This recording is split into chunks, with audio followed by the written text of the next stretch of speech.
everybody, I'm Dr. Karen Mikowski, aka Butterfly Karen. Welcome. Okay, so welcome to, well, this is part of my energy tour.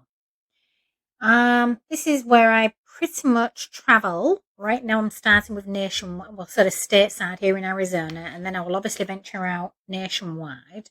But my goal is to pretty much go international, where I will be literally connecting to energies, different types of energies for different types of scientific research in the realm of parapsychology.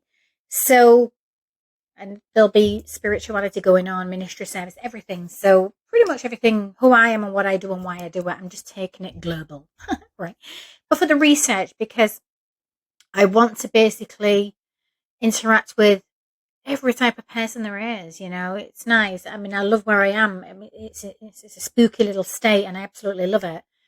But there's more. I've pretty much traveled the world anyway, but there's still most of the world I have not even remotely seen. But I completed what I did on my bucket list in my 30s. So now every day is like a bonus day, and wherever I go now is completely bonus. But I've pretty much already fulfilled my bucket list. So there's, like I say, anything I try now, it's like, okay, well, that's interesting. It wasn't, but it doesn't matter. It's just, for what I do now and who I am, I need to sort of be traveling around the world. So, and that will happen. So, but starting, obviously it's a great way to sort of start the energy tour anyway. I wanted to start the tour off. Obviously, I went to Verde Canyons on the 20th of October. So I started integrating sort of different research, but different ways of tapping in with energies. I was really focusing on the telepathy of the energies around me. I wanted to see how many I can sort of interact with. But I explained that more in the other video anyway. But then once I'd finished in Verde Canyon, I was literally just up the road from Jerome, and I've been through Jerome. I just didn't really stop there before, and everybody talks about Jerome here in Arizona, and the asylum and how haunted it is, and it's I'm aware of it. And I've been meaning to sort of take a little visit up there anyway, and I wanted to sort of go in and do what I do, but this time I spent the day enjoying the beautiful scenery that you can't get to unless you can't really see unless you do it by train, which is amazing. I really highly recommend that, people, if you're here in Arizona. But then, so I was salvaging a lot of beautiful energy, and I have my shields up, obviously. And then I did my telepathy research and all that, energy connections. And then I thought, okay, well, I'll go for dinner at the asylum, the restaurant in the hotel.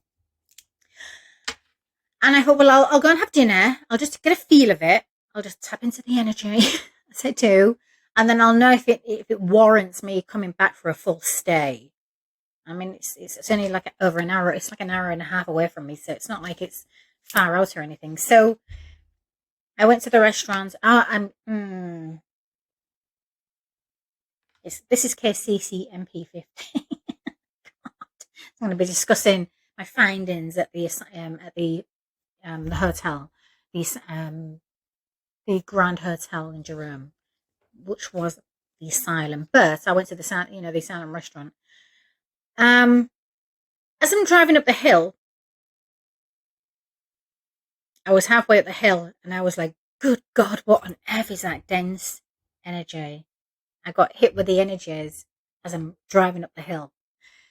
So even before I even got to the blooming hotel, I'm like, "Oh, good God, here we go!" And that's really there's a lot of energy in the area. There's a lot, and I could feel them trying to get into my energy field and everything. It's like, well, excuse me, I've still got energy coming in now, and I'm still tapped in. So just don't be shocked if I get interrupted or confirmations. But anyway, I could feel the energies getting into my energy field, but that's not going to happen. And I'm already feeling like, holy, obviously, it was that bad and that strong. I missed the turning, as you would have to, the entrance to get into the hotel. That's tricky as well. I literally missed it, so I ended up going around the mountain a little bit. And I'm like, oh, good Lord. So I had to do a complete U-E. And then I turned it back around, and there was just something about the energy did not want me going to the hotel, right? was so funny. So obviously I'm connecting to my spirit team going, what is going on? Why am I being diverted away from the hotel? You know, I'm asking my questions, and I was just getting the clarity of stay, but don't stay for too long.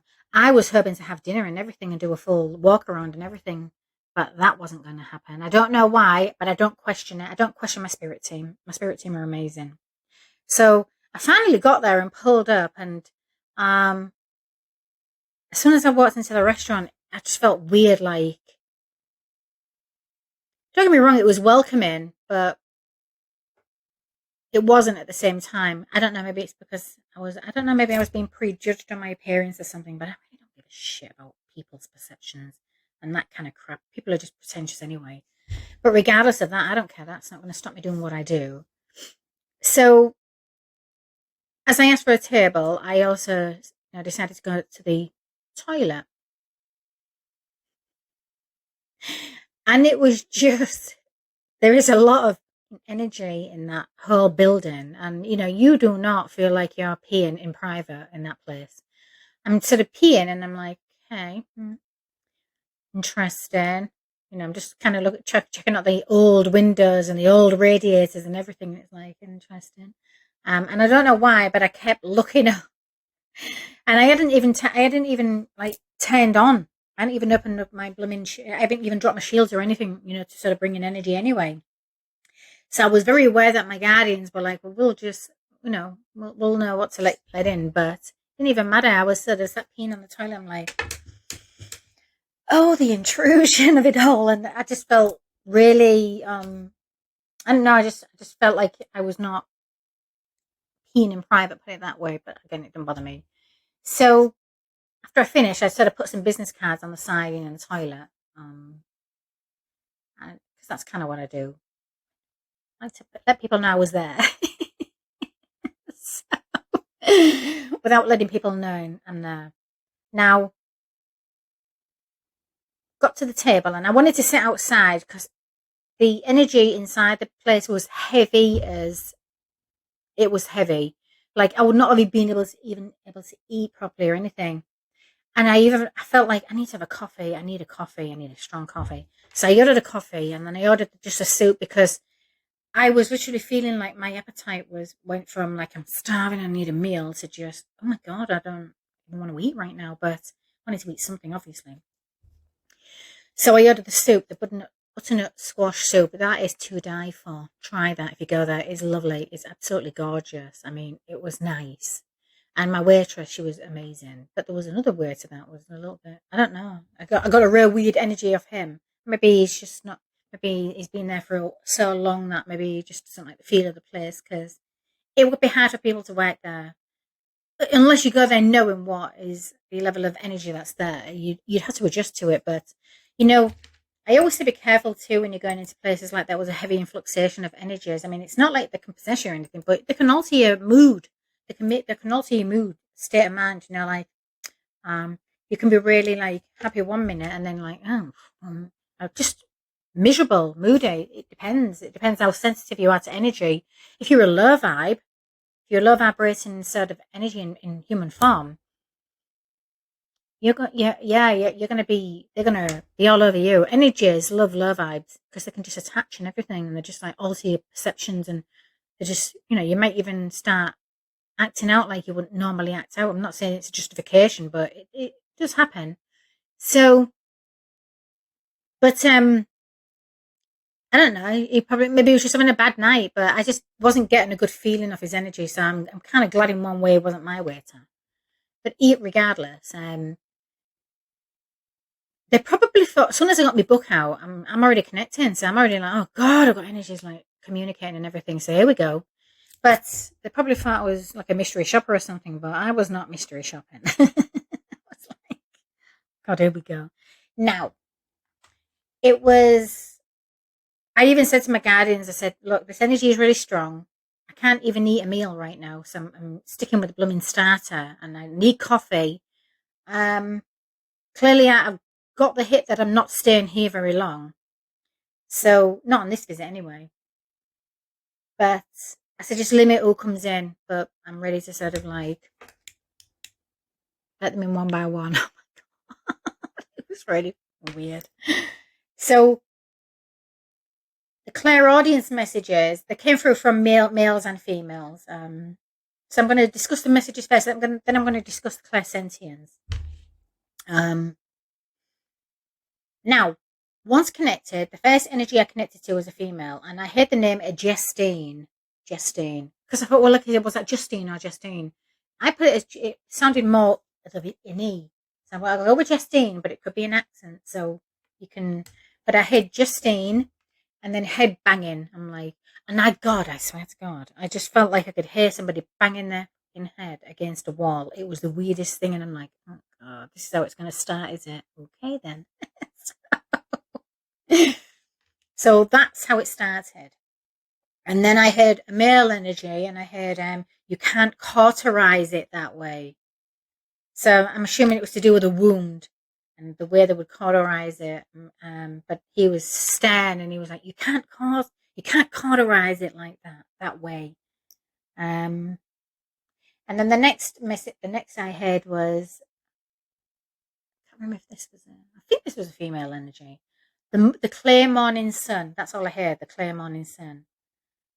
And then I heard another female energy, and I heard her saying, Oliver lost his right wrist. Now, this is really weird because while I'm trying to eat my soup, obviously, and I'm connecting to energy. But then all of a sudden, as I'm eating my soup, my arm just went, what the? And my right arm from the elbow down, right? This part of it just went numb. Nothing else, just numb. I couldn't feel it, and I'm like, that. What the? I knew it wasn't my energy, so I'm like, okay. So I'm like, oh, okay. No, it's not me. Everything's okay. I'm sort of like quickly touching myself to make sure I'm still functioning. And then, because as soon as I heard that, like Oliver lost his right wrist, I kind of felt, well, okay. I feel like he didn't just lose his right wrist. I feel like he lost his right arm. Like it was so weird, but that kind of sort of confirmed for the clairsentience in that. It was really weird. And then within minutes of sort of writing it down, look, eat my soup again, because I knew it wasn't my energy. And then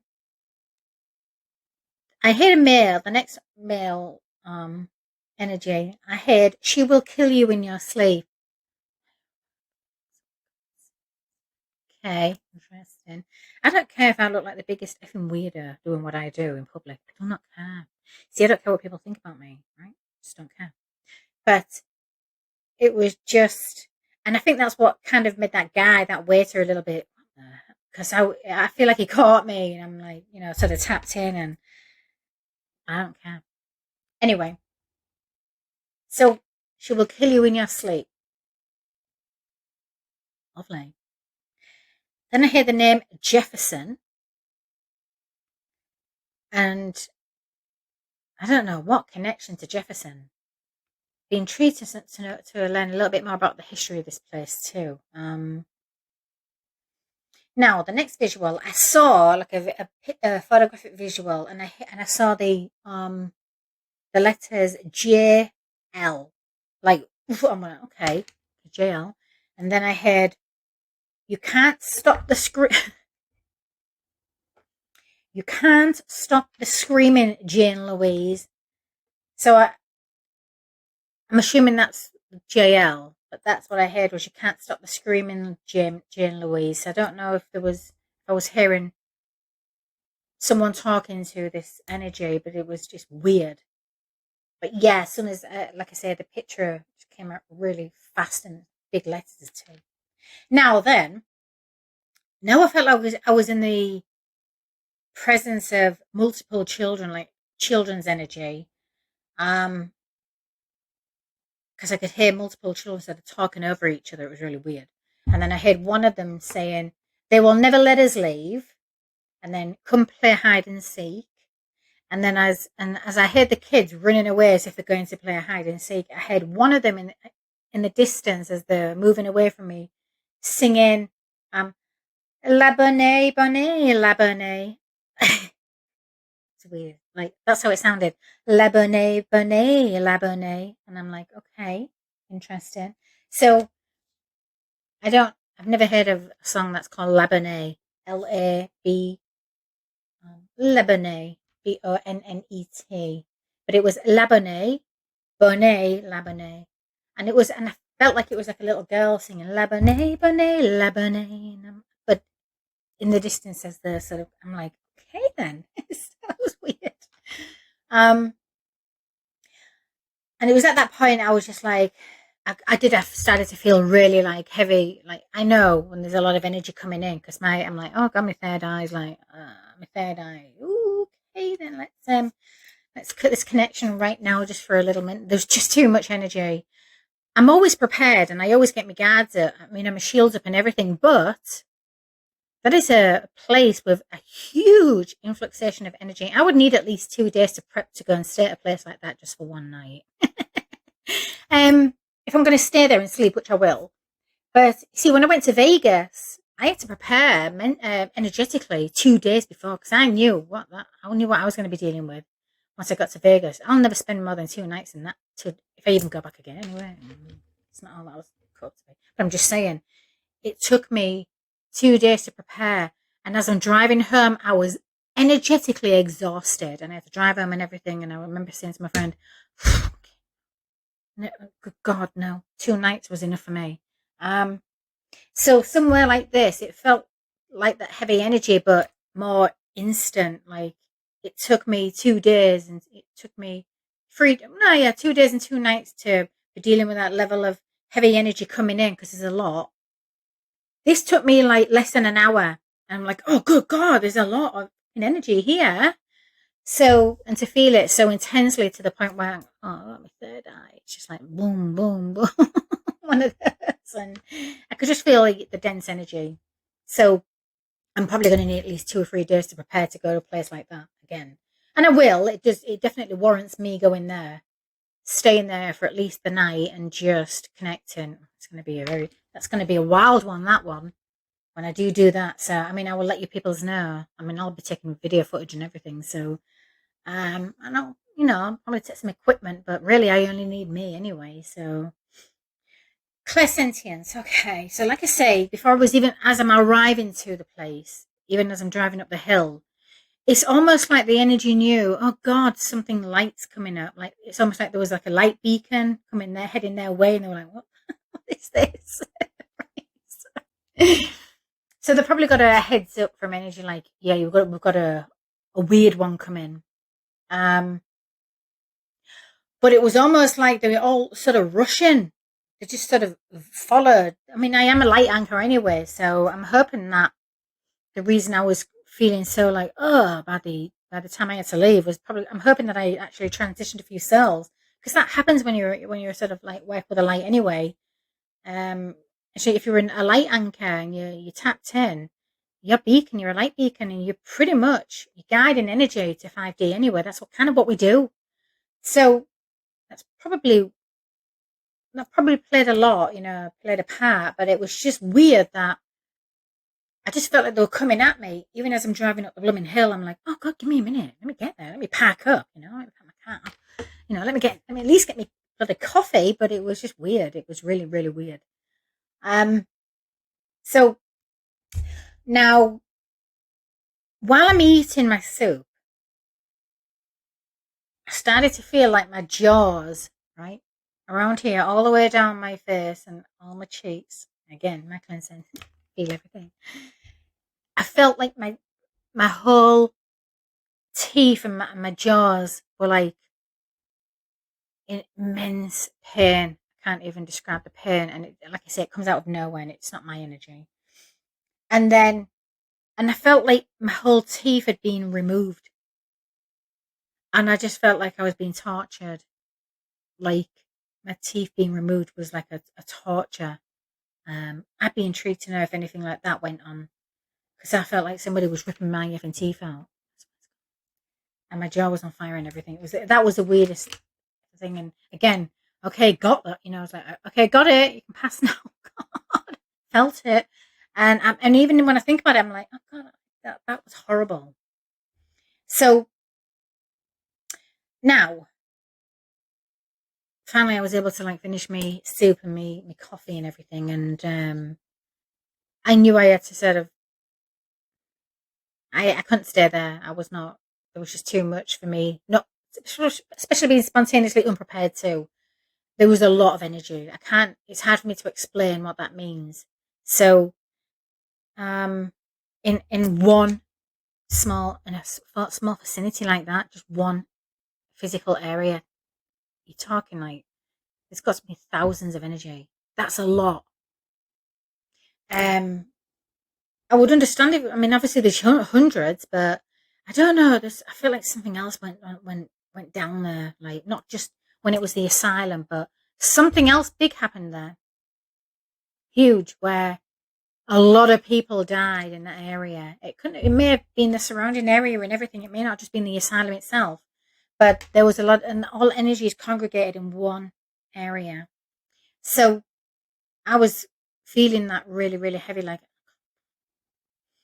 now, paid my bill and everything, and then I sort of took a. Okay, so I was taking a walk around the hotel. Just I don't know why. As soon as I came down the steps, and then I felt like I just got to look up. So I was looking up at the roof, and I'm like, okay, I get it. I'm looking up at the roof, but then I felt like I had to walk all the way around the hotel to look at the roof, and I was constantly not looking at the cars in the garage or anything like that. I was more focused on the roof, and I felt like I was watching people without watching them jumping off the roof. I'm intrigued to know if there was something really bad that happened there where multiple people. I felt like I was dealing with a suicide jumper. Wouldn't be surprised by that. But I kept walking around the hotel, and it didn't matter what part I went to. It was like I felt like there's another one there, and people are just jumping. I mean, why? Why is there a lot of people jumping from this roof? Why is that? I don't know if they was all jumping at the same time, if something really bad had happened, or if it was at different times. But I felt like I was dealing with different jumpers at different parts of the roof. It's really, really weird. So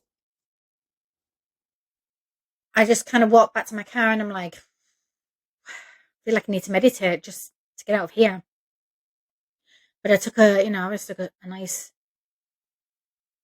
drive back home, and oh god, as soon as I got into the house, I just had to like, I didn't even care. I just jumped in the shower. I felt like I needed to clean the energy off me. Just drain it out of me, like cleanse it. I had to do a full shower cleanse and everything, and it was yeah. And I feel like one or two energies tried to attach and stay attached, but it didn't get that. Didn't get far. It was just very heavy energy there, and I knew immediately like I've got to go back there. I've got to go back and stay. So um yeah, my spirit team on 5 day, they were like, no, you're not staying here that long. There's no way. So, but a full stay at the hotel is absolutely necessary.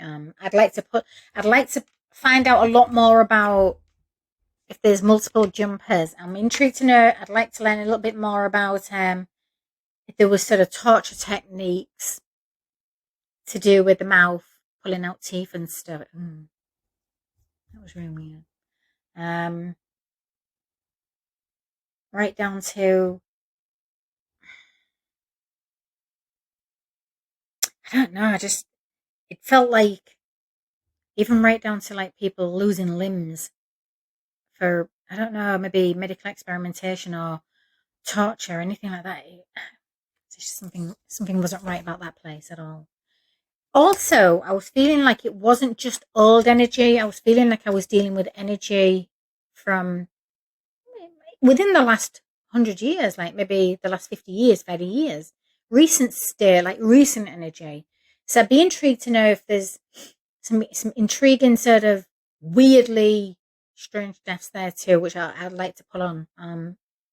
But yeah, I mean, you go to that place, I mean, I know a lot of like paranormal teams do, and I'm not into that whole like screaming. Like, what are you screaming for? If you're gonna scream, right, get out the field. You know, it's not meant for you. Screaming, you're not supposed to go. You're not supposed to scream. You're supposed to be more self-possessed than that. So I don't watch that those teams. I'm not into that. I don't like watching those reality crap to do with this stuff either. And that really annoys me as a parapsychologist, because it's like, no, if you're not equipped enough, self-possessed enough to, and you've got to be screaming, I hit a bump, I hit a bang, big deal. You should hear what I can hear, right? Get out the game. It's not meant for you. But I feel like there's a lot more to learn. There's a lot more going on there, and I'm really intrigued. So I will definitely be going back to that place in the Grand Hotel in Jerome, known as the Asylum. Well, was the Asylum. Interesting. And that Labene, that was just, it was a nice way to end the connections to the energies, actually. So that was case CCMP 50. And my peoples, I will see you all again very, very soon.